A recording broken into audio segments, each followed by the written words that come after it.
encore une fois sur vous. La mise au point continue sur Branham, le prophète, que je mets entre guillemets l'international. Il faut passer, nous nous sommes arrêtés au niveau de la révélation du Fils. Et là, nous entendons Jean, tel que Jésus l'a révélé, notamment à sa maman. Femme, voici ton fils. Alors, petit à petit, nous comprenons que nous sommes en train d'avancer, de cheminer vers une compréhension beaucoup plus approfondie de l'homme qui se tient devant nous. Ce soir, nous sommes encore là pour comprendre. Et après la révélation du Fils, après la révélation des gens, du Fils comme on dit, qu'est-ce qui vient après? En fait, il y a encore des choses à nous dire. Moi, je crois qu'on n'avait pas terminé. On n'avait pas terminé sur ces sujets-là, du Fils. Justement, je reviens sur ça parce que nous avons manqué le temps de pouvoir épuiser le sujet. Aujourd'hui, j'aimerais faire comprendre que l'agneau, qui est l'époux, c'est celui-là, l'homme qui vient d'en haut, dont parlent les gens. L'agneau, qui est l'époux, c'est l'homme qui vient d'en haut.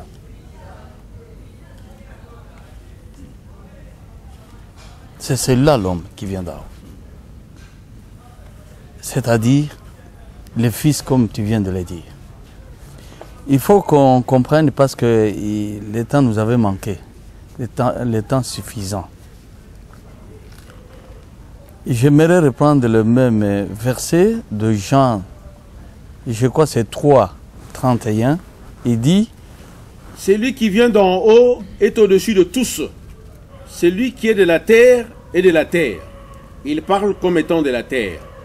Celui qui vient du ciel est au-dessus de tous. Je brûle un peu les étapes. Je crois que c'est mieux que nous puissions comprendre cela. Celui qui vient d'en haut est au-dessus de tous. Et celui qui est de la terre, il ne parle que selon la terre. Donc les enseignements qui peuvent sortir, sont des enseignements terrestres. Les paroles qui peuvent sortir, ce sont les paroles terrestres. Je vais y revenir un peu, peut-être je chercherai un petit trou. Mais ce que j'aimerais faire comprendre est que l'homme d'en haut, c'est celui-là dont on a besoin.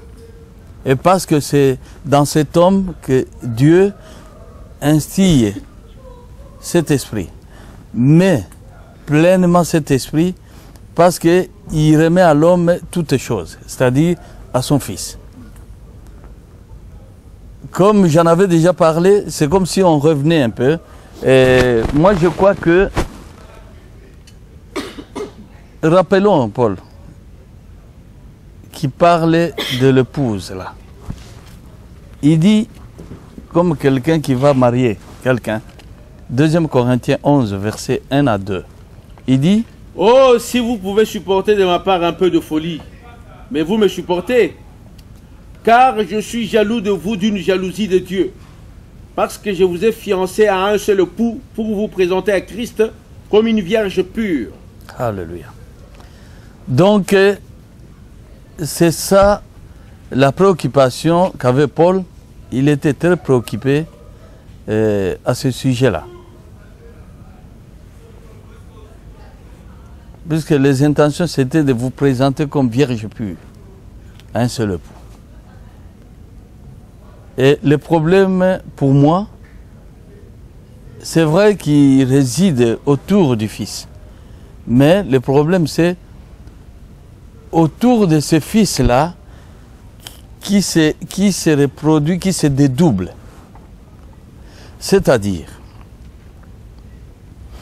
nous avons compris, mais le sujet ici vient comme compléter l'autre parce que est-ce que j'étais très bien compris, j'étais bien suivi, est-ce que vous m'aviez bien saisi? Raison pour laquelle je reviens sur ça. J'avais parlé du cantique.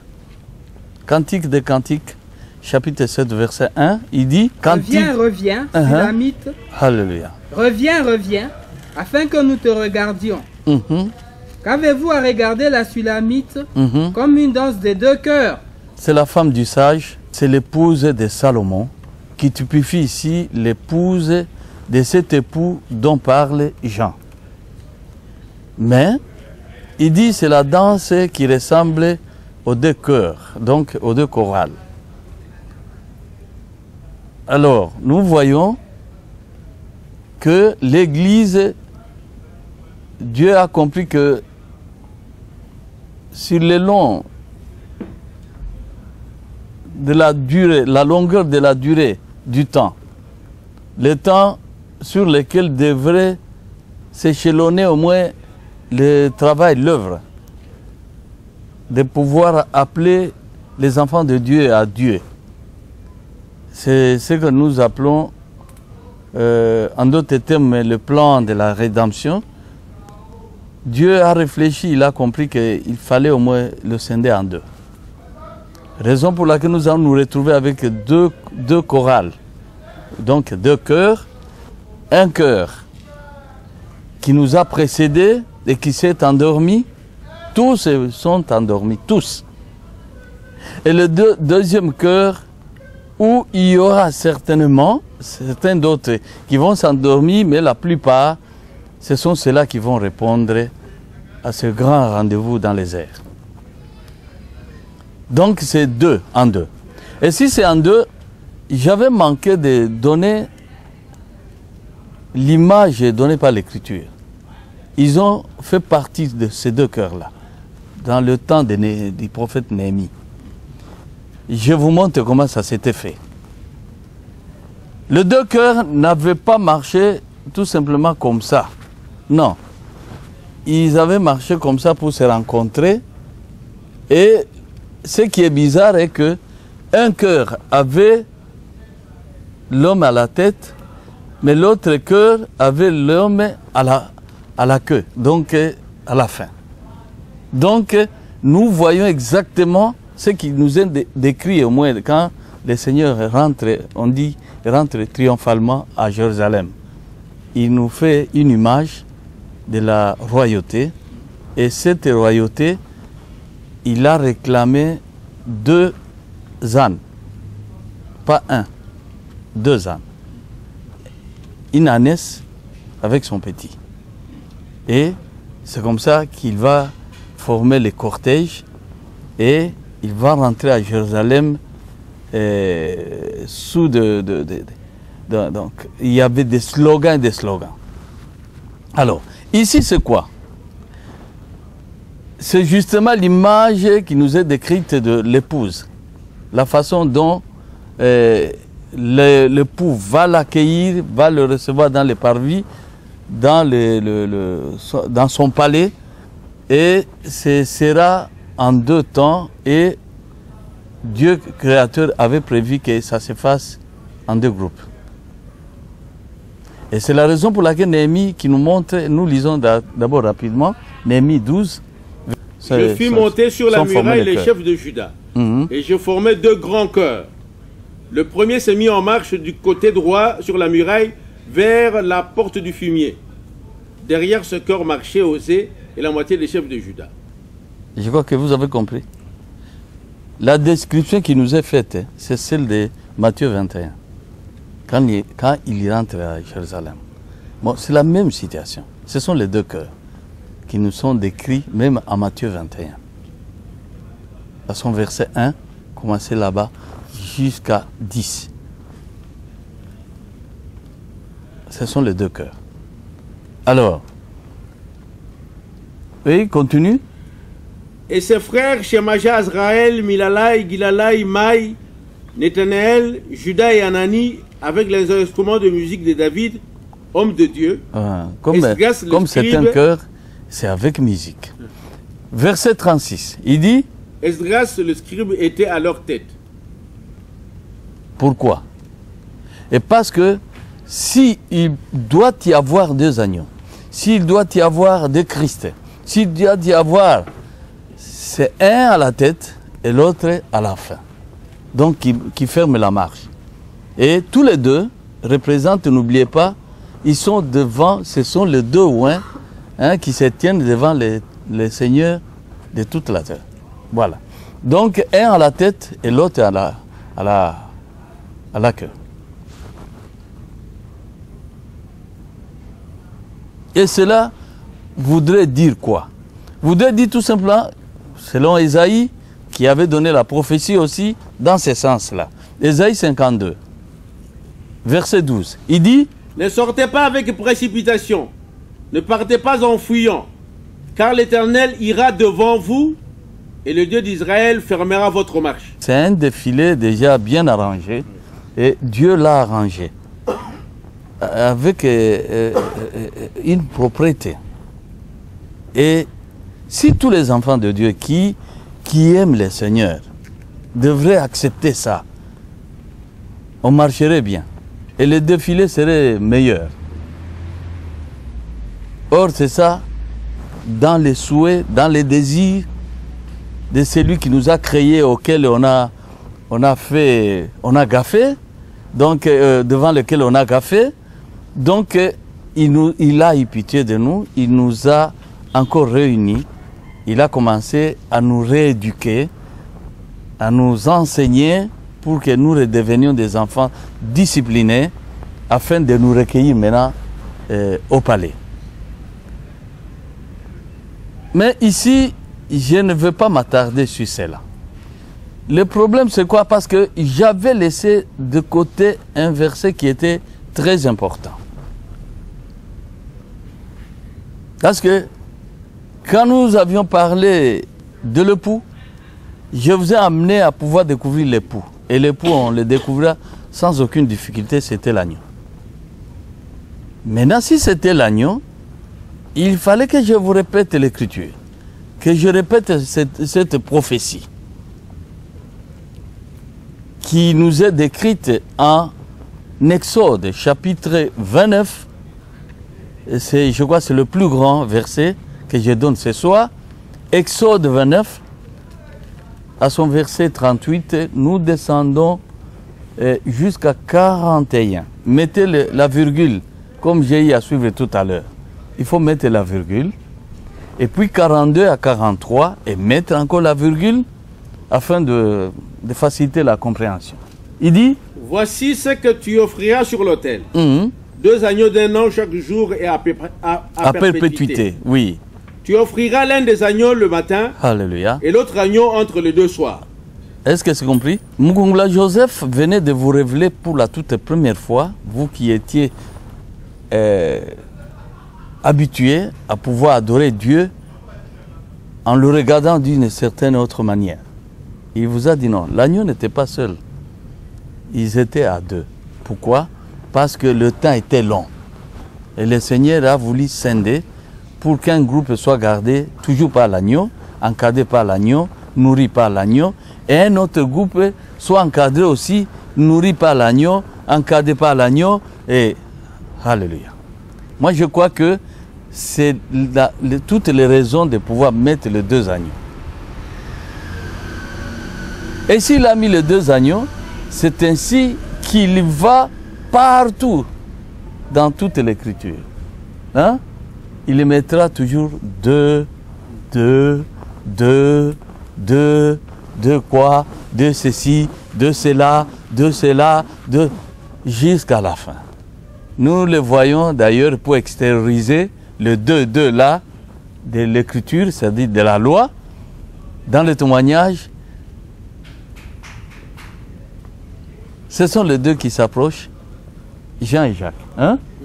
Les enfants de Zébédée, pour demander à Jésus, est-ce que Seigneur, il ne serait pas possible de nous faire la faveur, que nous puissions placer nous 2, un à la droite et un autre à la gauche. Vous voyez, ce sont des questions qui paraissent être bêtes. C'est comme si c'était une bêtise. Et je n'avais même pas aucun poil de la barbe, moi, quand l'ange m'est apparu. Il m'a dit, c'est quoi ça? Alors quand il va me révéler, c'est extraordinaire. C'est vrai que Jésus ne répondra pas la négative, hein, disant, qu'est-ce qu'il y a? Qu'est-ce que vous voulez maintenant?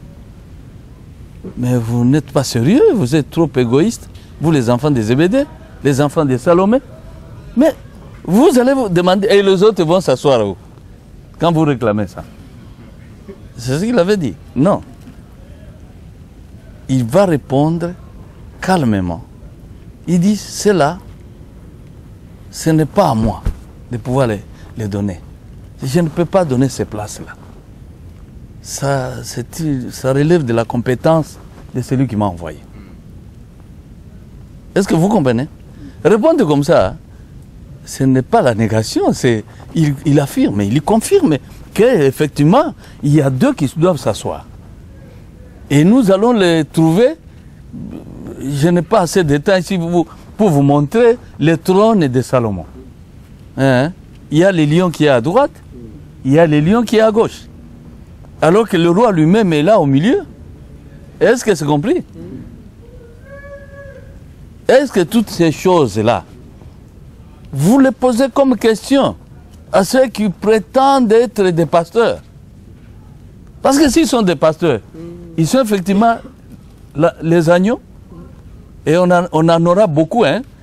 Beaucoup que ce qui était prévu par les créateurs. Donc, alors, bon, qu'on ait quand même beaucoup et qui puissent répondre à nos préoccupations. Mais malheureusement. Or, seul l'agneau, c'est lui le pâtre. Comme on a eu à le voir dans Apocalypse 7. Les pâtres. Hein? On a l'habitude d'appeler mon épouse madre. Alors, moi aussi, j'ai récupéré la situation, je suis pâtre.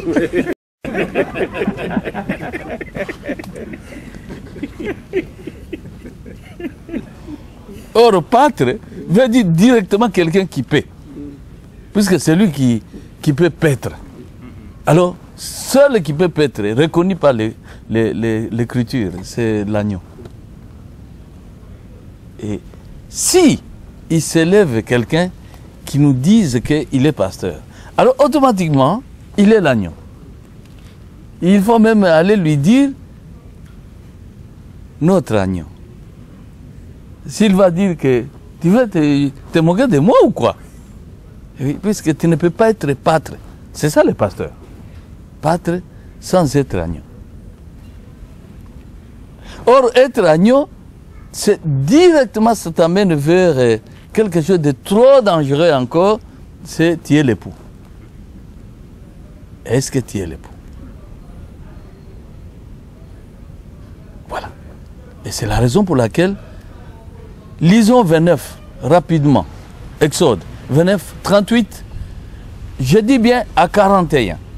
Et puis virgule 42, 43. Il dit, voici ce que tu offriras sur l'autel 2 agneaux d'un an, chaque jour à perpétuité.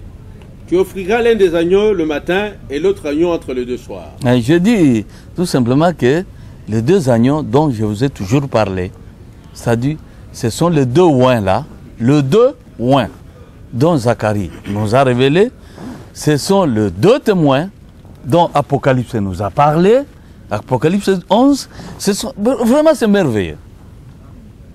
Et dire aujourd'hui que peut-être nous avions l'intention de voler les enseignements de quelqu'un d'autre. Et si j'ai eu à voler ces enseignements, si je suis rentré chez toi, ado, pour donc cambrioler quoi? Ou bien c'est tout simplement parce que j'enviais ton pantalon. Et quand tu viendras, tu me trouveras avec ces pantalons. Et les pantalons de la même couleur, le même tissu. Tu ne vas pas me trouver avec autre chose. Pour que tu puisses avoir le culot de dire que tu m'as volé. Parce que tu reconnais ton pantalon. Et maintenant ici, mes frères qui m'accusent d'avoir volé quelques enseignements, que j'ai volé de quelque part.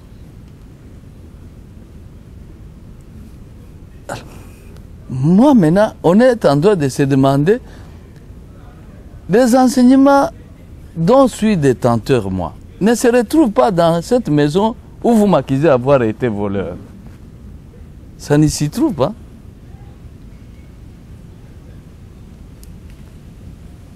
Ce que j'enseigne ici n'a pas été enseigné par mon frère, non? Et il faut maintenant le demander de qui j'ai eu ça. Dans quelle église? Est-ce que moi j'ai comme impression que quand vous m'entendez parler, c'est la toute première fois. Vous n'avez jamais lu dans les livres des serviteurs. Comme le montrent ces livres-là sur toute la terre. Mon frère Anissé, tu me suis bien. D'où, toi Congolais, tu as des raisons de pouvoir te sentir très fier. Même quand tu marches, dandine-toi. Pour montrer que nous sommes fiers. Ici, on dit que vous n'êtes qu'une bande d'escrocs et de voleurs. Ouais. Mais moi, j'ai trouvé que dans des pays très développés, c'est là où il y a beaucoup de voleurs. Vous voyez? Mais, et pourtant, ils disent que nous sommes très civilisés. Vous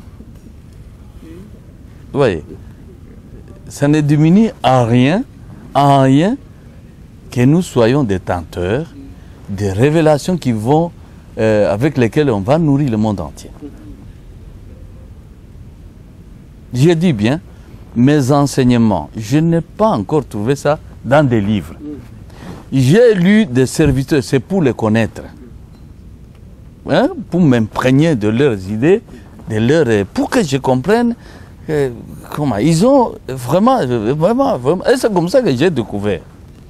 Et maintenant, il y a quelque chose en moi qui refuse quand je lis un frère. L'esprit refuse, disant, tu vois, j'allais vers les lits. J'avais mon bureau à Lubumbashi. Quand j'allais vers les lits, quand l'ange m'a visité, pour me donner des enseignements maintenant, je m'en vais vers les lits parce que je me sens fatigué. Je me jette sur le lit et j'entends la voix et je regarde celle qui était à mes côtés, que ce n'est pas elle qui me parlait. La voix qui me dit, allez, retourne au bureau, vers 1h du matin. Vous comprenez? Parce que j'ai encore à te dire. Je vais au bureau et il commence à me parler. Chers frères, ce qui est grave est que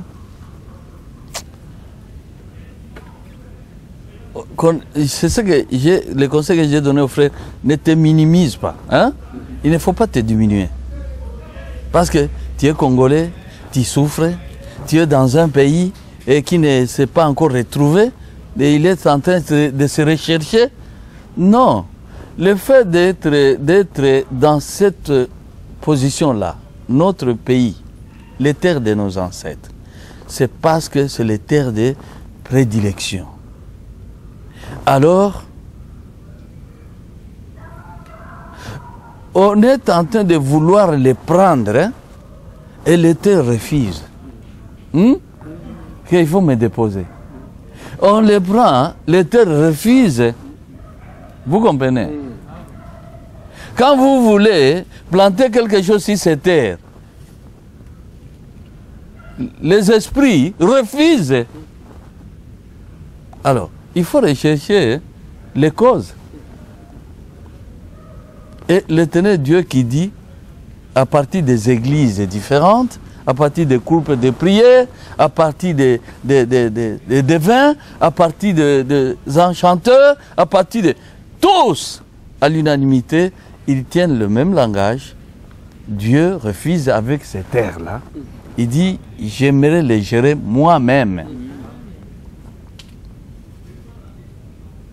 Déjà, à ce niveau-là, vous ne comprenez pas que c'est avec raison que j'ai dit ces terres ici. Elles ont réellement leur Dieu. C'est celui-là, c'est Dieu que j'appelle moi le Dieu du pays. Et ce Dieu du pays-là, il est le Dieu créateur. Parce que si moi, je quitte ce milieu pour aller, par exemple, dans un pays, hein, là où je me tiens, si je m'assieds quelque part, directement, il y a des visionnaires qui arrivent dans ce pays-là et qui commencent à prophétiser. Parfois, sans qu'ils puissent se rendre compte que ça me concerne, ils se mettent à prophétiser. C'est ce que Mathieu qui m'accompagne a vécu ça. Je suis menteur. Même mes frères Zoulou, en Afrique du Sud, eux, ils ont prophétisé. Moi, je ne suis pas allé manger dans le restaurant, mais je vois mon frère Zoulou qui s'approche et qui commande un repas. Il était bien habillé comme eux. Mes chers frères, c'était comme une mise en scène. Il commande, il met là-bas, il commence à manger à satiété. Donc, vous sentez qu'il était affamé. Et du coup, il reste un peu comme cloué, comme figé. Il me regarde. Toi, sache que Dieu est avec toi. Donc, mes chers frères, c'est en la présence, il y avait un frère qui est du parti de Mbemba, hein? Il est de l'Équateur, qui n'est même pas, qui ne communie pas avec nous dans le Seigneur. Il y a d'autres frères appartenant à un autre pays, que je ne vais pas citer ici. Il y avait nous les Congolais, c'était moi et toi et le docteur, nous étions seulement à 3, alors on se retrouvait au moins 3 ou 4 pays là-bas. Vous comprenez? Et il m'a dit, Dieu est avec toi. Ne recule pas. Vous comprenez? Alors, ça c'est quoi? C'est quoi ça? Est-ce qu'il était venu manger, ce monsieur-là? Il était venu pour donner la prophétie. Il m'a dit, il m'a parlé, après que j'ai été reçu par les autorités, et c'est comme ça qu'il est sorti. Vous comprenez? Donc, le Dieu de ce pays, il est le Dieu créateur. Il y a beaucoup de témoignages qu'on peut donner. Donc, c'est le Dieu grand, mais qui a favorisé les terres de nos ancêtres. Et revenons un peu aux 2 agneaux. Il dit, ça sera votre... Donc, le sacrifice, l'Holocauste, le sacrifice perpétuel. Chaque jour, le matin, vous faites ce qui concerne le premier agneau. Le soir, vous faites ce qui concerne le deuxième agneau. Donc, chaque jour. Et maintenant, je vais découvrir plus loin. Descends vite, jusqu'à 41. Écoutez. Tu offriras le premier agneau, avec le premier agneau, 1/10 d'épha de fleurs de farine, pétrie dans 1/4 d'huile d'olive concassée, et une libation d'1/4 de vin. Tu offriras le second agneau entre les 2 soirs, avec une offrande et une libation semblable à celle du matin.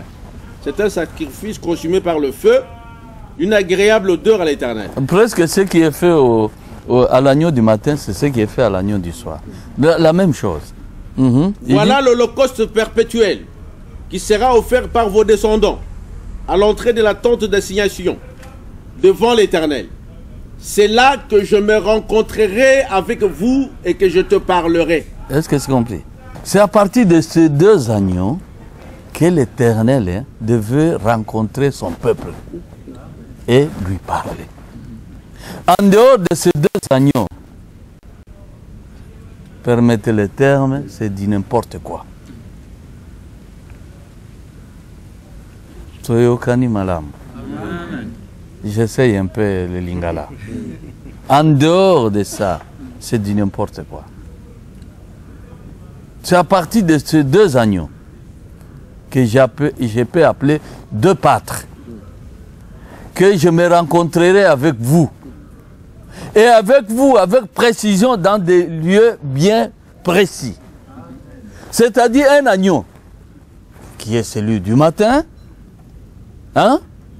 C'est vers la tente d'assignation, ou plutôt vers le temple. Tandis que le second, lui, est en rapport avec l'autel. Il n'a même pas eu le temps d'avoir le temple. Mamanangay. Est-ce que c'est compris? En dehors de ces deux lieux, l'Éternel Dieu ne reconnaîtra pas ses enfants. Son peuple, c'est ce peuple-là qui est formé à partir du temple et à partir de cet autel-là. L'autel, c'est vers les nations. Et moi, je pense que c'est en ce moment-ci où nous nous rencontrons avec l'Éternel, c'est à partir de l'autel seulement. Nous, on n'a pas eu le temps même de construire. On n'a pas eu le temps de trouver un bon temple. C'est Israël qui s'était trouvé le bon temple. C'est-à-dire, Israël dont je parle, je ne parle pas de ceux qui n'ont pas eu la grâce, mais je parle de Pierre, Thomas et nos frères. Ok? Est-ce que c'est compris? Amen. Voilà les deux lieux à partir desquels l'Éternel Dieu reconnaît. Et c'est vrai, nombreux, vous serez ceux-là qui me diront on a eu à pouvoir chasser les démons. On a eu à opérer des miracles. Mais le problème, il fallait rencontrer l'homme de plénitude. L'homme sur lequel je puis déverser mon esprit. Cet homme-là devrait vous parler dans la droiture, sans faille. Et c'est la raison pour laquelle nous comprenons que c'est à partir de 2 agneaux que l'Éternel devait rencontrer son peuple. Et il ajoute, disant, Je me rencontrerai avec les enfants d'Israël, et ce lieu sera sanctifié par ma gloire. Je sanctifierai la tente d'assignation et l'autel. Est-ce que c'est compris? Je ne me suis pas trompé. Je n'ai pas non plus envie de vous tromper. Tente d'assignation ou le temple et l'autel. Est-ce que c'est compris? C'est ce qui s'appelle dans les écrits de celui qui a écrit l'épître aux Hébreux. Il dit, Hébreux 1, il dit ceci. À 2. Après avoir autrefois à plusieurs reprises et de plusieurs manières parlé à nos pères par les prophètes, Dieu dans ces derniers temps nous a parlé par le Fils. Alléluia. Qu'il a établi héritier de toutes choses. Est-ce que c'est compris? Dans ces derniers temps, il nous a parlé de plusieurs manières et à plusieurs reprises par les prophètes. Mais dans ces derniers temps, c'est ce que Jésus avait dit par son précurseur. Les prophètes ont parlé jusqu'à Jean. Et c'est la raison pour laquelle, mes chers frères, si on casse ça, on casse ce que lui a dit, nous fabriquons d'autres histoires. Et ça va vous mener vers où? Vers la guerre. Ça s'est arrêté là. Et après Jean, c'est le Fils qui commence à parler. Raison pour laquelle il dira de tous ceux qui sont nés des femmes. Est-ce que c'est compris? Je ne sais pas qui ne comprendra. Donc, c'est pas le Fils qu'il parle maintenant aujourd'hui. Et le Fils, ce sont les 2 agneaux là. Les 2 agneaux, c'est-à-dire un agneau qui a rassemblé les gens. Dieu a sauvé les gens à partir du temple. Et le deuxième agneau, c'est celui du matin, c'est-à-dire le ministère de Jésus. Voilà toutes les raisons pour lesquelles Jésus rentrait au temple. Et moi, Mukungwila, je n'ai aucun temple. Je veux que vous me voyez seulement au supermarché.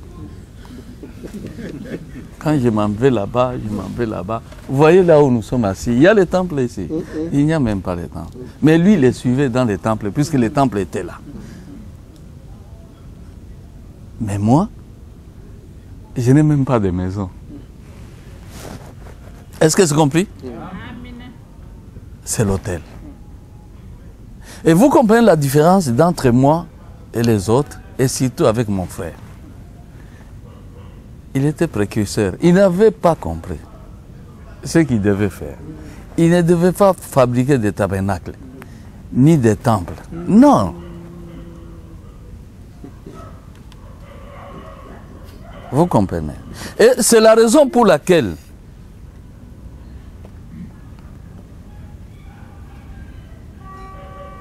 il n'a pas voulu quitter comme ça, les laisser en se tordant de douleur, de pouvoir les quitter.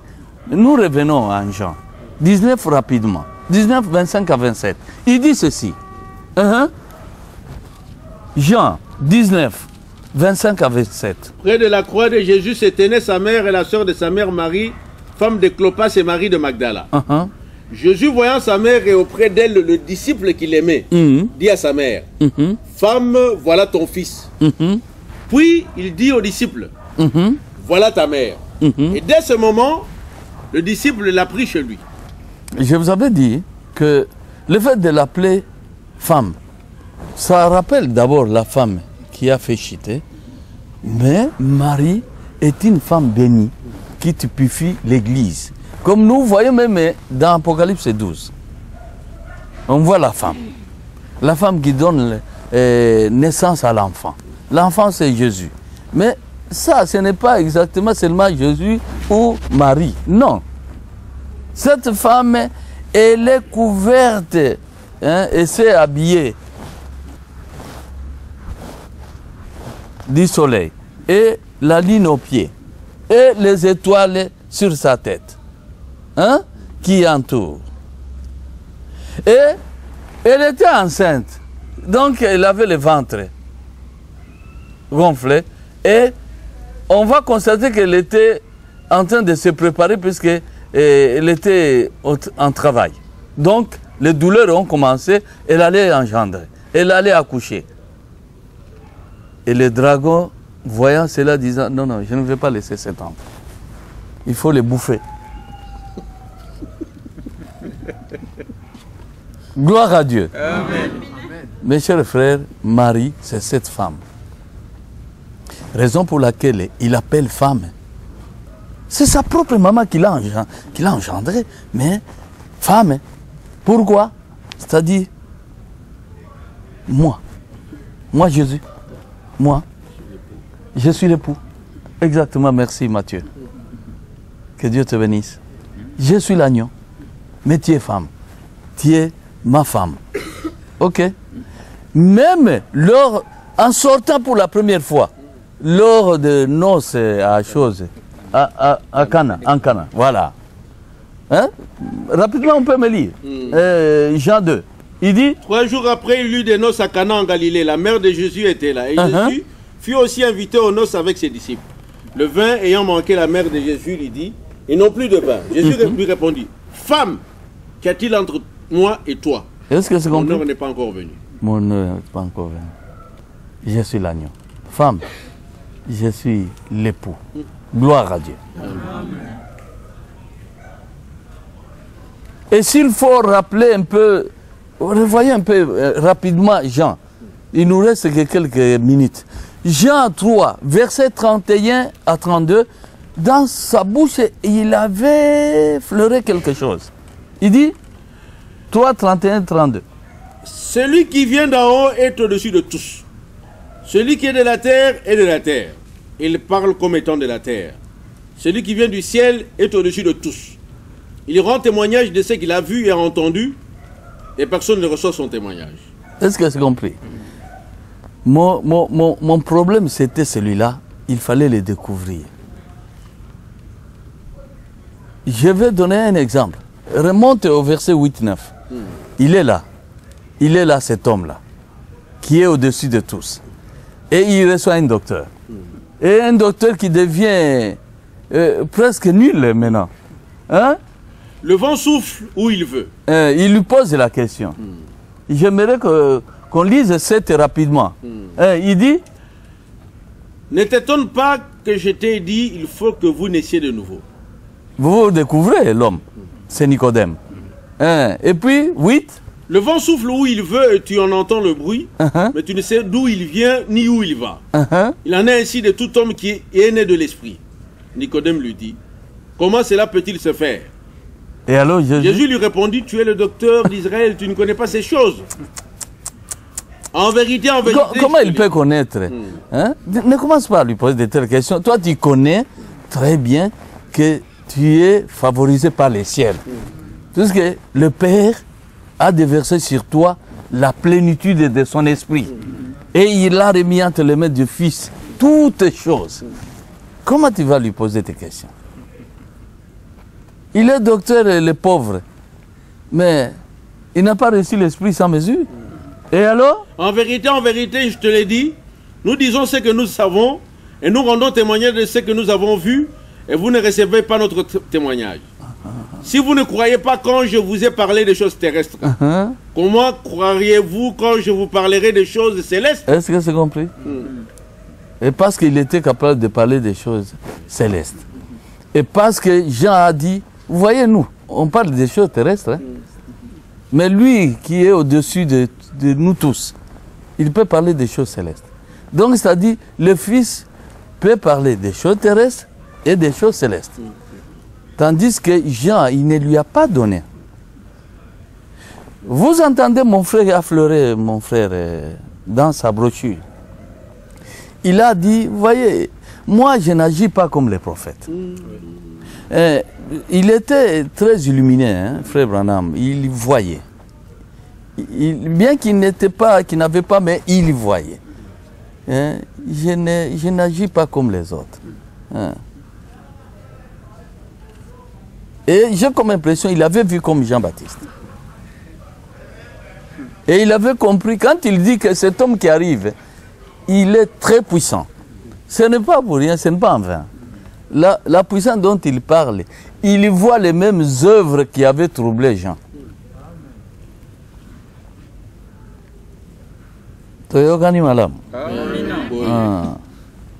Donc, vous voyez, et nous descendons, je crois, pour ne pas laisser nos versets. Maintenant, Ésaïe, le livre étant scellé, il ne fallait qu'avoir cet homme qui reçoive l'Esprit dans toute sa plénitude. Donc, parce que en Ésaïe, chapitre 29, verset 9 jusqu'à 11, ou 12 même. Soyez stupéfaits et étonnés, fermez les yeux et devenez aveugles. Ils sont ivres, mais ce n'est pas de vin. Ils chancellent, mais ce n'est pas l'effet de liqueur forte. Car l'Éternel a répandu sur vous un esprit d'assoupissement. Il a formé vos yeux, les prophètes. Il a voilé vos têtes, les voyants. Toute la révélation est pour vous comme les mots d'un livre cacheté. Alléluia. Que ce soit pour celui qui... Que l'on donne à un homme qui sait lire en disant, lis donc cela. Et qui répond, je ne le puis, car il est caché. Et alors? Ou comme un livre qu'on donne à un homme qui ne sait pas lire. Et celui-là, c'est encore la nuit. Lis donc. Arrête. Vous voyez, c'est la raison pour laquelle Jean a pu pleurer. Quand on va présenter ces livres scellés, on a fait appel à ceux qui étaient au ciel. On a fait appel à ceux qui étaient. Personne ne fut trouvé digne. Et il s'est mis à pleurer. Apocalypse 5, 1 à 5, virgule 6 à 8, il dit... Puis j'ai vu dans la main droite de celui qui était assis sur le trône un livre écrit en dedans et en dehors, scellé de 7 sceaux. Amen. Et je vis un ange puissant qui criait d'une voix forte, qui est digne d'ouvrir le livre et d'en rompre les sceaux. Et personne dans le ciel, ni sur la terre, ni sous la terre, ne put ouvrir le livre, ni le regarder. Mon frère, c'est ça... arrive d'abord pour qu'on découvre qui a pu ouvrir. Il dit...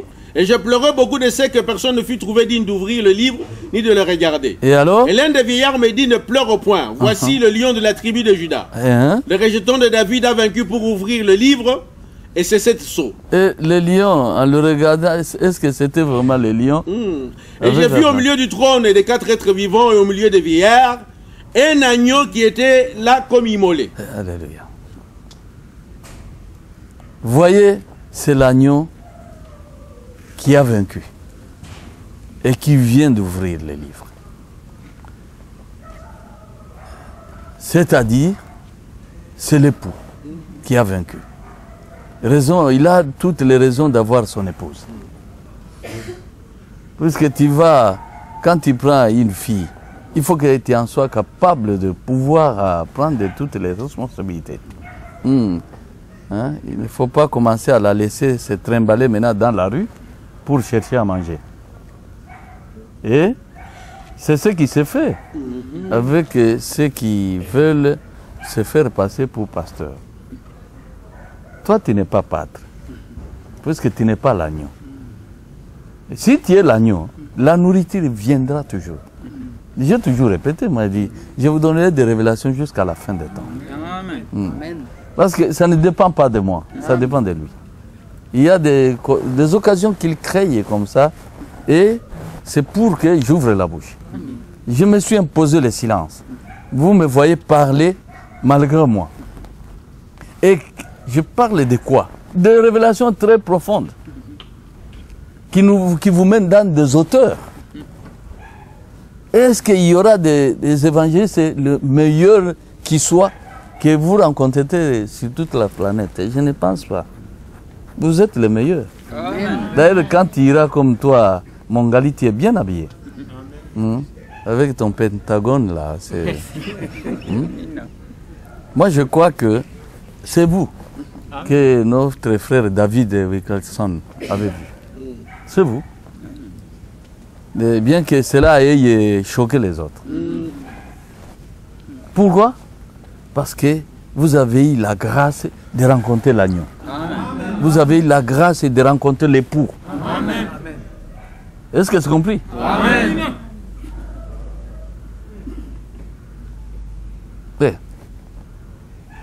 Raison pour laquelle, si Jésus, en son temps, est parvenu, on commence à regarder, il n'a même pas étudié.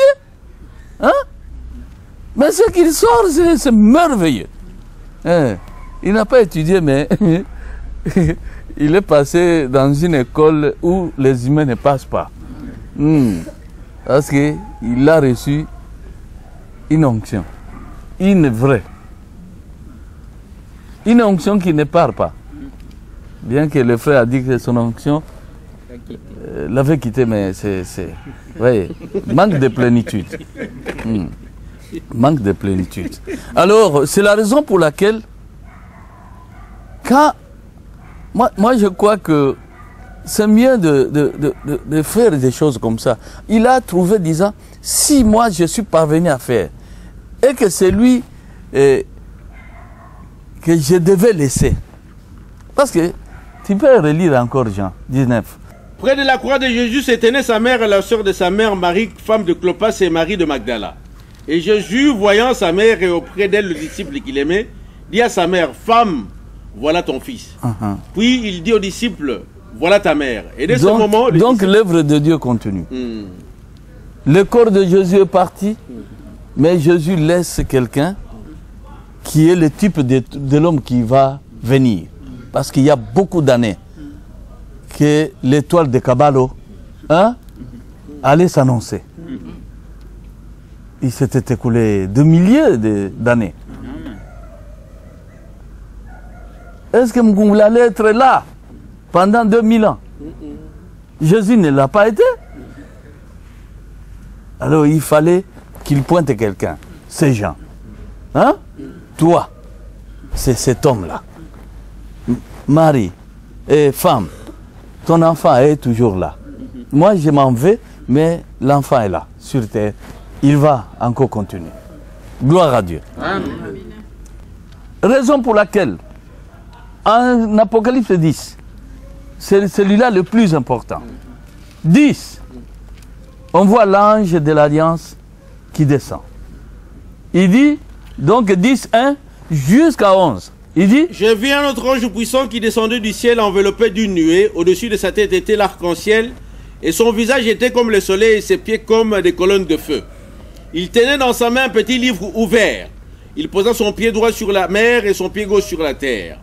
Et il criait d'une voix forte comme rugit un lion. Quand il cria, les 7 tonnerres firent entendre leur J'avais voix. dit que Jean avait bien compris, et c'est la raison pour laquelle on lui dira, on lui intima l'ordre de ne pas déceler, de ne pas ouvrir.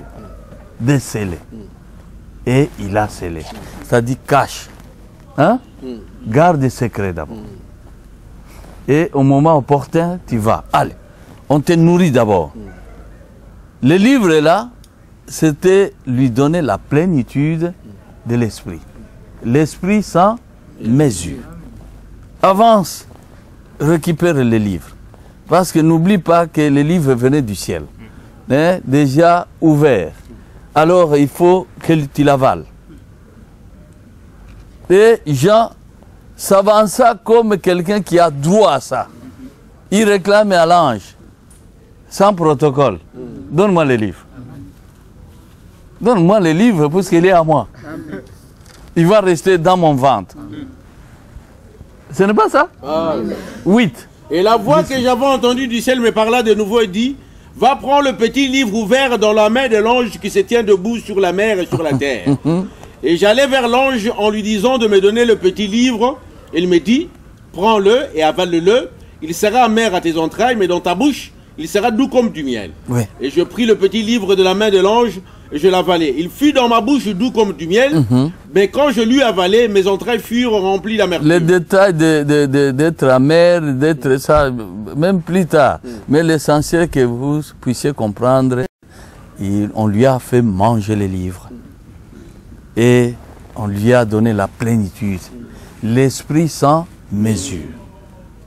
Et c'est comme ça que l'éternel Dieu à partir du ciel et les anges qui entouraient trouveront que l'homme était digne de pouvoir ouvrir les livres.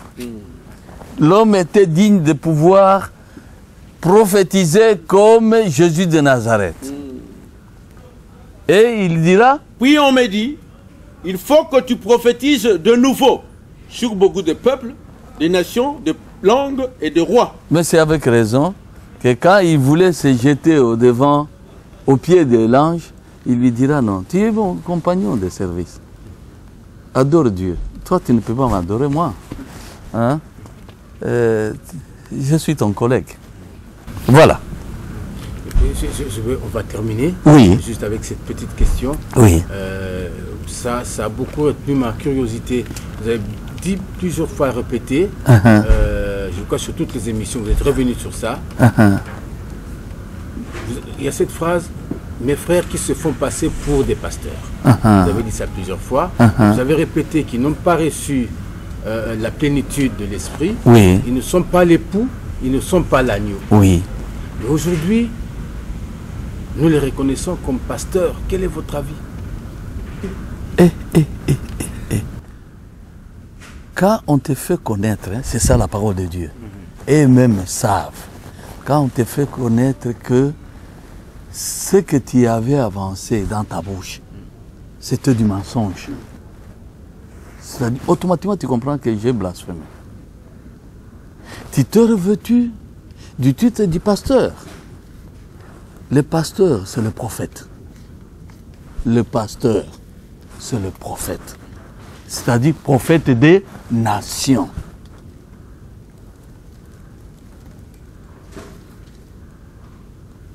Alors, au moment où on t'a élu, on t'a choisi par exemple, tu connais très bien que tu as été nommé par l'Église.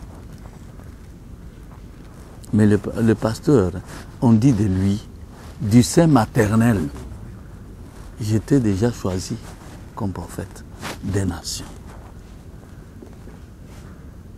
Hein? On ne peut pas être établi par un humain.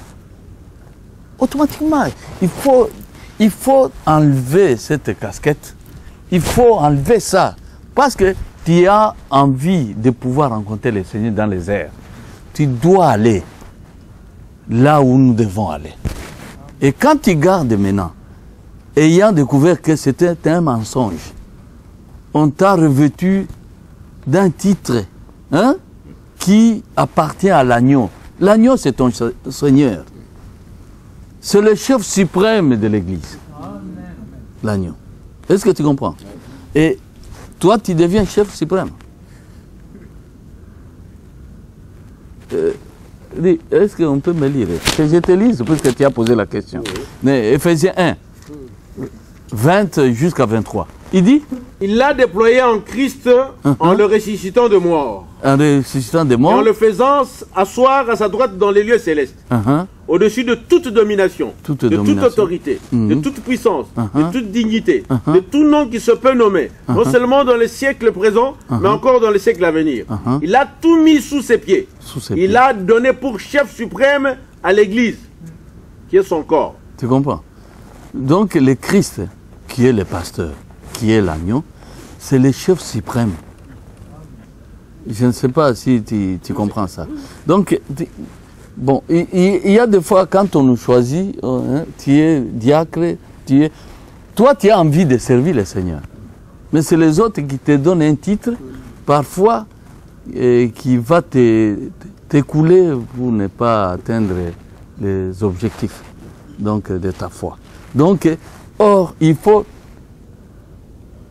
Donc, dès que tu découvres que le pasteur, en dehors de ces deux-là, comme aujourd'hui, il n'y en a pas.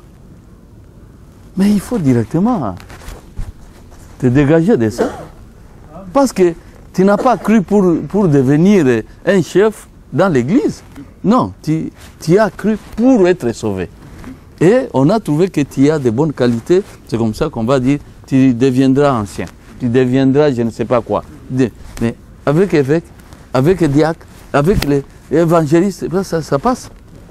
Mais avec le pasteur, non. Maintenant, le problème, pour être diacre, pour être évangéliste, il faut que tu rencontres ces pasteurs-là. Le véritable. Comme les journalistes ont mis là-bas, le véritable. Si tu rencontres le véritable, et en ce moment-là, tu as des raisons de pouvoir te sentir évangéliste, te sentir... pas être évangéliste quand tu vas rencontrer maintenant les véritables évangélistes. C'est pour te faire ridiculiser.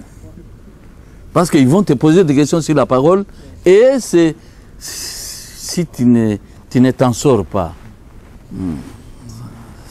ce sera quelque chose qui n'est pas qui ne colle pas bien. Vous avez une petite conclusion pour aujourd'hui? Oui, la conclusion, merci beaucoup frère journaliste.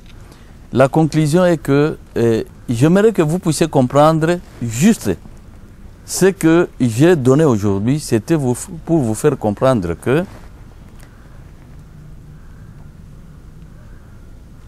tant que quelqu'un n'aura pas rencontré, je peux donner même le verset en donnant cette conclusion, c'est sorti de la bouche de Jean, le précurseur. Il a dit ceci, c'était au verset 31 jusqu'à la fin, jusqu'à 34 ou 35. Il dit ceci. Celui qui vient d'en haut est au-dessus de tous. Celui qui est de la terre est de la terre. Il parle comme étant de la terre. Celui qui vient du ciel est au-dessus de tous. Seul l'agneau, seul l'époux, les pasteurs, le véritable pâtre, c'est celui-là qui a la nourriture, qui puisse te permettre de pouvoir naître de nouveau. Comme il répondait à Nicodème. Si je te parlais des choses terrestres, et si je te parlais des choses célestes, ce sont les choses célestes qui permettent à ce que l'homme naisse de nouveau. C'est la raison pour laquelle il est trop dangereux. Si par exemple tu n'as pas encore rencontré le pasteur et que tu aies rencontré des personnes qui croient qu'ils œuvrent pour Dieu alors qu'ils sont en l'air comme ça. Donc sache que l'écriture là où il dit, vous direz que nous avons fait, l'Esprit était avec nous, on parlait même la langue. Alors il dira, je ne vous ai jamais connu. Je ne vous ai jamais connu, ça provient de ça. Le malheur, c'est ça. Il faut rencontrer, c'est la raison pour laquelle Jésus avait répondu disant, faites attention. moi, je vous l'ai dit d'avance. Il faut que vous puissiez soit être au rendez-vous du temple, soit être au rendez-vous de l'autel. Or, là, il n'y a pas beaucoup. Ceux du temple, s'ils se sont endormis, ils ont eu la grâce. Et c'est déjà marqué, les noms sont inscrits. Maintenant, la tâche reste pour nous, qui devons aller vers l'autel. Nous n'avons même pas un temple, nous les païens. Vous voyez. Alors, maintenant, il faut que tu aies la grâce de rencontrer cet homme, cet agneau-là, le découvrir là où il est. Sinon, par l'entremise de ses disciples, les évangélistes, qui te parlent de cet homme. Parce qu'ils vont te répéter ce que lui enseigne. Ces enseignements-là feront de toi véritable enfant de Dieu. C'est-à-dire, tu naîtras de nouveau. Voilà. Nous continuons, parce que la source, d'ailleurs, ne tarira jamais. Alléluia. Nous serons là pour nous abreuver éternellement. Alléluia. Ces choses qui sortent de la bouche de Dieu, parce que Alléluia. il en a reçu toute la capacité possible. Alléluia. Parce que Dieu lui a donné l'Esprit sans mesure. Merci beaucoup. Merci.